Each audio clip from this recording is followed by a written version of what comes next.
नमस्कार, मी राहुल कुलकर्णी. आपण थोडासा राष्ट्रवादी काँग्रेसमधला घटनाक्रम बघितला तर आपल्या असं लक्षात येईल की राष्ट्रवादी काँग्रेसमध्ये काहीही आलबेल नाहीये असं म्हणण्याच्या पुढं आता ही पातळी गेलेली आहे. आणि राजकारणामध्ये कोणत्याही गोष्टी ह्या अकारण घडत नाही.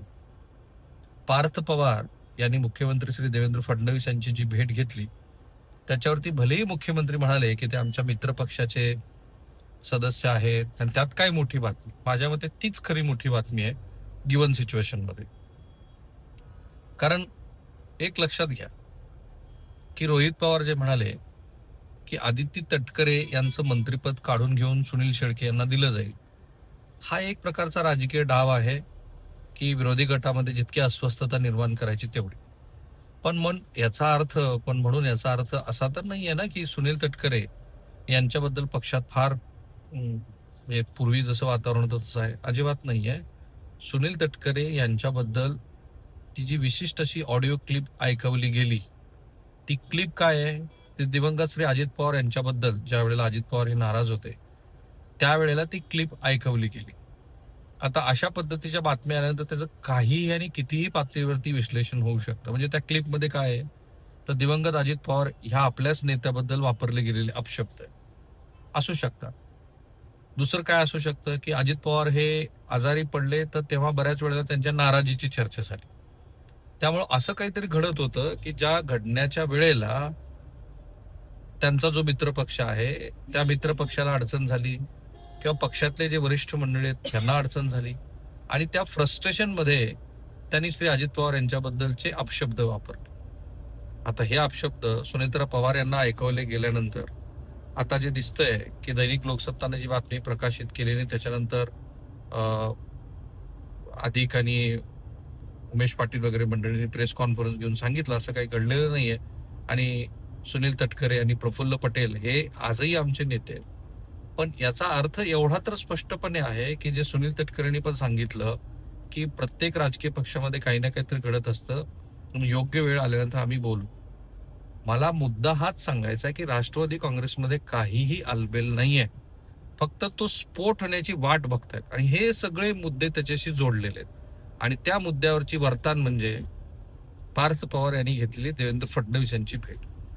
आता ही शक्यताच आहे पण ती अधिक स्ट्रॉंग आहे. ज्या वेळेला अजित पवार यांचं दुर्दैवी निधन झालं त्याच्यानंतर भारतीय जनता पार्टीने एक डील स्वतःसाठी केली होती असं म्हणतात आणि मी ती 3-4 नेत्याकडनं कन्फर्म पण केली. डील काय होती, तर भविष्यामध्ये राष्ट्रवादी काँग्रेस जर फुटली तर त्या पक्षातले कोणतेही नेते आपल्याकडे घ्यायचे नाहीत.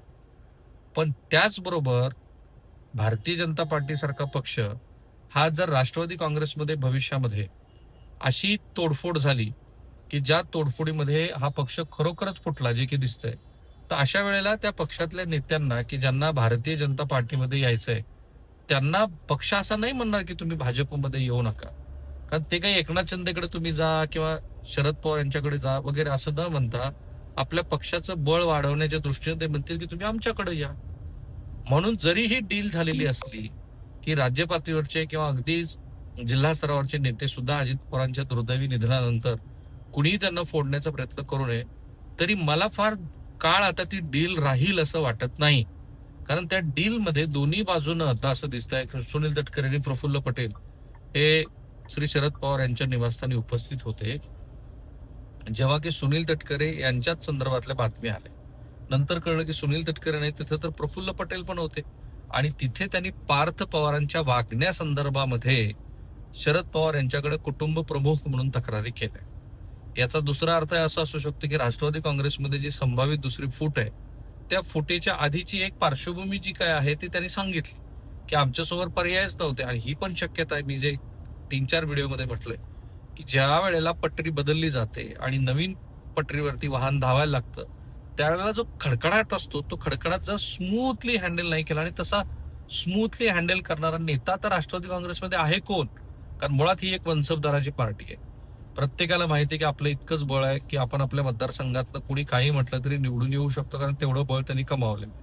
आत्ता या सगळ्यांना बांधून ठेवणारा जो एक घटक होता अजित पवार यांचा तो नाहीये आणि म्हणून राष्ट्रवादी काँग्रेसचं पुढचं भविष्य काय असाही विचार असू शकतो. आणि त्यातल्या त्यात हे जे 3-4 मुद्दे मी सांगितले, ज्यात ऍड ऑन झाली ती ऑडिओ क्लिप. एकतर मंत्र्यांना ते जी काही आर्थिक जबाबदारी दिली होती ती पार पाडली नाही. अनेक मंडळींनी पक्षाच्या प्रचाराच्या निमित्तानं पक्षाकडनंच अतिरिक्त पैसा घेतला, अशा पद्धतीचा साधारण दृढ झालेला समज. त्याशिवाय ते जे मिस्टर अरोडा यांना दिलेलं जे टेंडर होतं पक्षाच्या प्रचाराचं, ते काय गुलाबी शर्ट वगैरे, त्याचाही फारसा पक्षाला फायदा झालेला नाही वगैरे, असं जे दिसतं आहे त्याच्यातनं हा पक्ष आता फुटीच्या उंबरठ्यावरती उभा. इथून मला वाटत नाही की ते मनभेद इतके झालेले आहेत की ते मतभेद मिटले तरी ते वरकरणी असतील. आणि मुळामध्ये ती ऑडिओ क्लिप जी आहे त्याच्या ऑडिओ क्लिप नंतर असं दिसतं आहे की पक्षामध्ये बहुतेक तरुण नेतृत्वाने ठरवलं आहे की आपला जो काही निर्णय घ्यायचा तो आत्ताच आपण घेऊ. आणि म्हणूनच मी म्हटलं की थोडके नाही तर राष्ट्रीय कार्यकारिणीमध्ये पवार कुटुंबाचे नातलग किंवा पवार कुटुंबातले सदस्य हे 6 जण आहेत. पवार कुटुंबाच्याच ताब्यामध्ये तिजोरी पण आहे, पवार कुटुंबाच्याच ताब्यामध्ये डिसिप्लिनरी कमिटी पण आहे. पवार कुटुंबातले सदस्यांनी आता बहुधा असं दिसते की आपल्या सत्तेची पुढची वाटणी पण केली आहे की विधानसभेची निवडणूक ही जय पवार लढतील आणि राज्यसभेवरती पार्थ पवार असतील. म्हणजे एक वेळेला अशी ही परिस्थिती होऊ शकते. आता ती झालीच आहे ना. तुम्ही बघा ना, जय पवार हे पुढच्या निवडणुकीची तयारी करतायत, तोपर्यंत आमदार म्हणून सुनेत्रा पवार, रोहित पवार हे 2 जण आहेत. वरिष्ठ सभागृहातले आणि लोकसभेतले मिळून किती सदस्य आहेत? पार्थ पवार, त्याच्यानंतर स्वतः श्री शरद पवार आणि सुप्रिया सुळे. एवढे लोक आज सत्तेच्या महत्वाच्या जागेवरती आहेत आणि तशीच ती सत्तेची मांडणी असणार आहे. या मांडणीमध्ये एक महत्वाचा कौल आहे जो शेवटपर्यंत मी ठेवला होता, तो असणार आहे भारतीय जनता पार्टीचा. कालच्या या बैठकीमध्ये पार्थ पवारांनी जसं त्यांनी शरद पवारांची भेट घेतली, तशीच यांनी पण देवेंद्र फडणवीस यांची भेट घेऊन या नेत्यांचं जे काही वागणं आहे ते त्यांच्या कानावरती घातलं असण्याची दाट शक्यता आहे. आणि शिवाय मी म्हणालो त्याप्रमाणे ही जी भारतीय जनता पार्टीची डील आहे ती डील इंटॅक्ट राहावी असा प्रयत्न असणार आहे सुनेत्रा पवार आणि पार्थ पवार आणि जय पवार यांचा, की हे जर नेते उद्या भाजपामध्ये येऊ लागले तर त्यांना किमान पक्षी देवेंद्र फडणवीस यांनी घेऊ नये. कारण त्यांचं हे वर्तन बघा, त्यांचं ही भाषा बघा वगैरे असं सांगितलं जाईल. नंतर काही बाबी अशाही सांगितलेल्या असू शकतात की ज्याच्यामध्ये या नेत्यांनी नेमकं अर्थकारण कसं केलं वगैरे. त्यामुळे ही जी भेट जरी देवेंद्र फडणवीस म्हणाले की फारशी महत्वाची नाही, माझ्या मते राष्ट्रवादी काँग्रेसमधल्या पुढच्या घडामोडीच्या दृष्टीने ही भेट फार महत्वाची आहे. आता या सगळ्यात ती वर्तन काय असू शकते, तर जेव्हा वेळेला मंत्रिमंडळाचा विस्तार होईल त्यावेळेला खरोखरच जर आदिती तटकरे यांना मंत्रिमंडळातनं डिच्चूत दिला तर मग मात्र ह्या नेत्यांसाठी तो शेवटचा संदेश असेल की तुमच्याशिवाय राष्ट्रवादी काँग्रेस पूर्णपणे आणि सक्षमपणे चालू शकते.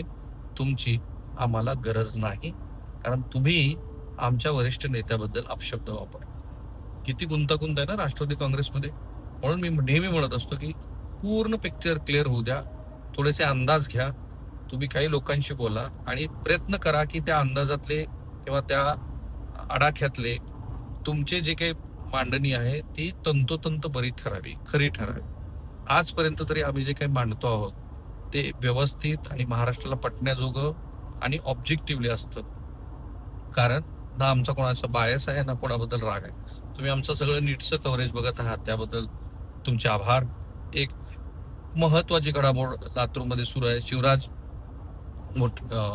ते RCC क्लासेसवाले मोठेगावकर यांच्यावरती सध्या CBIची धाड सुरू आहे.